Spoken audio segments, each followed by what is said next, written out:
দেখতে পাবেন ফুরাত নদীর পানি অনেকটাই শুকিয়ে গেছে।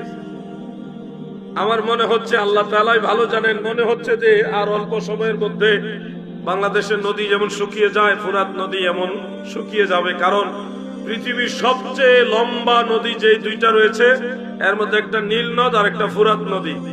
এই ফুরাত নদী অনেকগুলো রাষ্ট্রের উপর দিয়ে বয়ে বয়ে গেছে।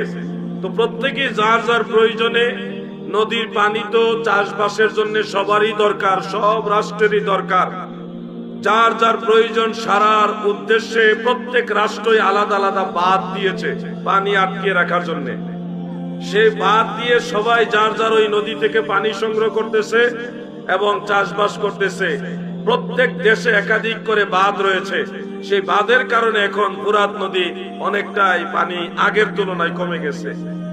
আমি নিজের চোখে ইরাকে দেখে আসছি, ফুরাত নদী আগের মতো নাই, অনেকটাই শুকিয়ে গেছে। এজন্য আপনাদেরকে বলে রাখছি, কিয়ামতের পূর্বে 3টা ভূমিকম্প হবে।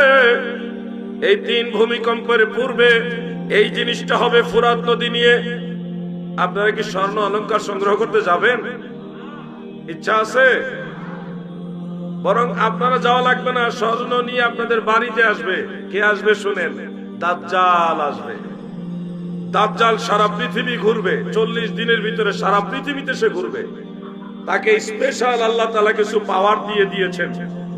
সেই পাওয়ারের মধ্যে একটা পাওয়ার হলো দাজ্জাল মানুষের কাছে, গরিব অসহায় দরিদ্র অত দরিদ্র মানুষের কাছে গিয়ে বলবে, তুমি আমাকে যদি মানো তাহলে আমি তোমাকে অঢেল সম্পত্তির মালিক বানিয়ে দিব।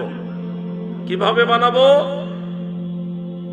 সে ওই ব্যক্তির ঘরের আঙ্গিনায়, ঘরের আশেপাশে জমিতে দাঁড়িয়ে জমিনকে বলবে, তোমার নিচে যত ধনভাণ্ডার আছে বের করে দাও। দাজ্জালকে আল্লাহ সে পাওয়ার দিয়ে দিয়েছে। তখন এই মাটির নিচ থেকে অটোমেটিক স্বর্ণ, রূপা, হীরা, ডায়মন্ড এগুলি বের হয়ে আসবে, অটোমেটিক বের হয়ে আসবে। এগুলি যখন আপনাকে দিবে, কয়েক কেজি ডায়মন্ড, হীরা, এতটুকু অতটুকু না, কয়েক কেজি ডায়মন্ড আর স্বর্ণ দিবে অনেকগুলো দিয়ে। যদি আপনাকে বলে তুমি আমাকে মানো, আমার তো মনে হয় না আপনারা সবাই ঈমান ঠিক রাখতে পারবেন। আপনারা দুর্বল হয়ে যাবেন সম্পদের লোভে। যে 10টা আলামত অবশ্যই অবশ্যই কিয়ামতের পূর্বে ঘটবেই ঘটবে। যেই আলামতগুলি আলামতে সুগরা, ছোট আলামত, এগুলি ইতোমধ্যে প্রকাশ হয়ে গেছে। প্রকাশ্যে নারীরা নৃত্য করবে, গান গাইবে। আজকের দিনে আপনারা তো জানেনই, কনসার্টের নামে নারী শিল্পীরা গান গাইতেছে, নৃত্য করতে